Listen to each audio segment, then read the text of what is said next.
हमारा अगला सवाल है, Joseph kept 26 cards in a cap bearing one English alphabet on each card. One card is drawn at random. What is the probability that the card drawn is a vowel card? Joseph ने एक टोपी में 26 card रखे। हर card पर अंग्रेजी हुर्फ तहज्जी में से एक हुर्फ लिखा गया है। इसमें से एक कार्ड बेतरतीब तरीके से निकाला गया है।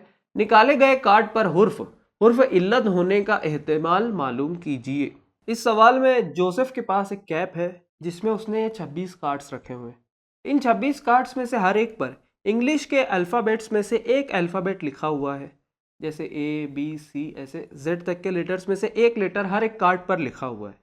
क्योंकि इन्हीं 26 कार्ड्स में से एक कार्ड को निकालना है, इसीलिए तमाम 26 कार्ड्स हमारी सैंपल स्पेस या नमूना औसत का हिस्सा होंगे। यहाँ पर टोटल कितने कार्ड्स हैं? 26 कार्ड्स हैं। यानी हमारा जो एन ऑफ एस होगा, अगर हम एस को सैंपल स्पेस फर्ज करें तो एन ऑफ एस हमें दिया गया है, कितने कार्ड्स हैं? 26। तो एन ऑफ एस हमें दिया गया है 26। अब आगे सवाल में देखते हैं, इन 26 कार्ड में से हमें एक कार्ड रैंडम तौर पर निकालना है और उस कार्ड पर वावेल लेटर होना चाहिए। वावेल कार्ड से मुराद की वावेल लेटर होना चाहिए, हुर्फ इल्लत होना चाहिए। ठीक है, तो हम इसे इवेंट ए फर्ज कर लेंगे। Let A be the event that the card drawn is a vowel card. इसी को उर्दू में कहें तो फर्ज कीजिए ए ऐसा वक़्वा है जिसमें निकाले गए कार्ड पर हुर्फ इल्लत है। हुर्फ इल्लत क्या है और कितने हैं? देखिए ए ई आई ओ और यू, ये हुर्फ इल्लत है, वावेल्स है। कितने लेटर्स हुए ये?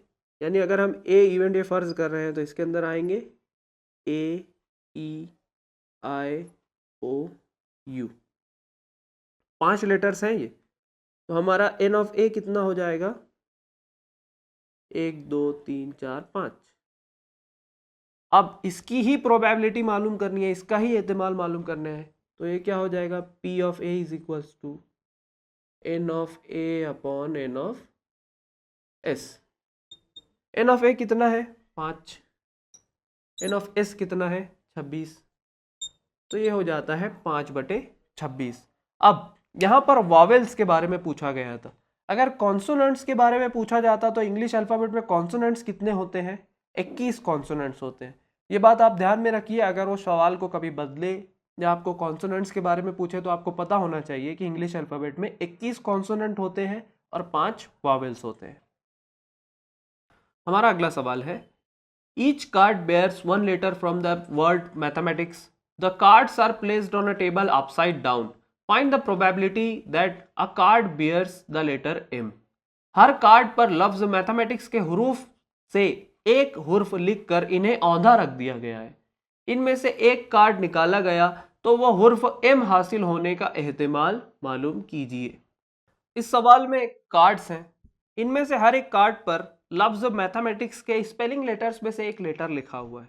क्योंकि इन्हीं कार्ड्स में से एक कार्ड को निकाला गया है, ड्रॉ किया गया है, इसीलिए ये तमाम कार्ड्स हमारी सैंपल स्पेस या नमूना औसत का हिस्सा होंगे।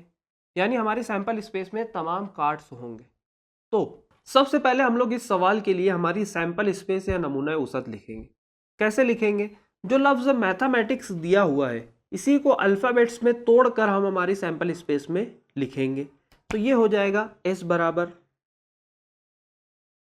M A T H E M A T I C S. Mathematics हो गया। यहाँ पर एन ऑफ एस हमें देखना है कितना मिलता है। हमें एन ऑफ एस बराबर 1 2 3 4 5 6 7 8 9 10 11। एन ऑफ एस हमें मिल रहा है 11। अब हमारा इवेंट क्या होगा? हमारा इवेंट होगा let A be the event that the card drawn bears the letter M. फर्ज कीजिए ए ऐसा वक़्वा है जिसमें निकाला गया कार्ड पर हुर्फ एम हासिल होता है। ठीक है, तो ये हो जाएगा ए बराबर कितने एम है यहाँ पर देख लेते हैं, 1 और ये 2। तो ये हो जाएगा एम कॉमा एम। क्योंकि 2 मेंबर है इसीलिए एन ऑफ ए कितना मिलेगा? हमें 2 मिलेगा। अब इसकी ही प्रोबेबिलिटी हमें मालूम करना है, मालूम कर लेते हैं। ये हो जाएगा P of A is equals to N of A upon N of S. N of A कितना है? 2 है। एन ऑफ एस कितना है? 11 है। यानी हमें प्रोबेबिलिटी मिली 2/11।